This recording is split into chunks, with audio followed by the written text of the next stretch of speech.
আমাদের দ্বিতীয় জামাই ষষ্ঠী, তাই সাজুগুজু করে আম, লিচু আর মিষ্টি নিয়ে মায়ের বাড়ি উপস্থিত হয়েছিলাম। একটা স্টেশনের ডিস্টেন্স মাত্র, কিন্তু আমাদের ট্রেন এত লেট করেছিল, ঠিক দুপুরে খাওয়ার সময় গিয়ে আমরা উপস্থিত হয়েছিলাম।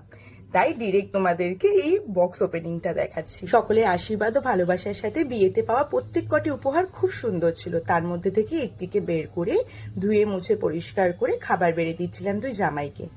আমাদের বাড়িতে তেমন কোনো নিয়মাদি নেই জামাই ষষ্ঠী, তাই ঘরোয়াভাবে যেরকম হালকা পাতলা রান্না হয়েছে তাই দুই জামাইকে সাজিয়ে দিয়েছিলাম।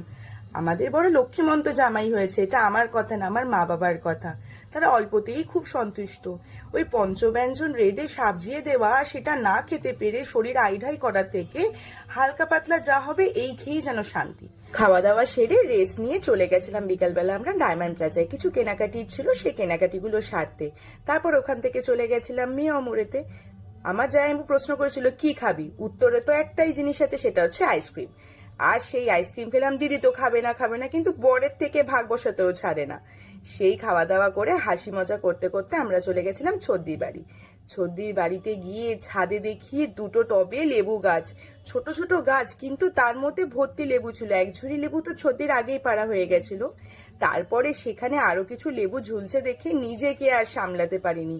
ছদ্দির পারমিশন নিয়ে সেই রাতে দুখানার পাকা পাকা টুসটুসে লেবু আমিও পেরে নিলাম হাতে করে। বাড়ি ফিরে চিকেন মাটন ফিশ দিয়ে ডিনারটা সেরে যে যার বাড়ি চলে গেছিলাম। তার পরের দিনও হানা করেছিলাম, মানে এটা গতকালেরই ক্লিপিংস, মায়ের হাতে রান্না খাওয়ার জন্য। চিকেনের পুর ভরা পটল করেছিল, চিংড়ি ভাপা করেছিল, পটলের খোসা বাটা আর কাঁঠালের দানা বাটা। সবকটায় রান্নায় খুবই সুস্বাদু, তুলনা মেলা ভার। আর কি, খাওয়া দাওয়া সেরে আইসক্রিম খেয়ে যে যার মতন করে বাড়ির দিকে রওনা দিয়েছিলাম।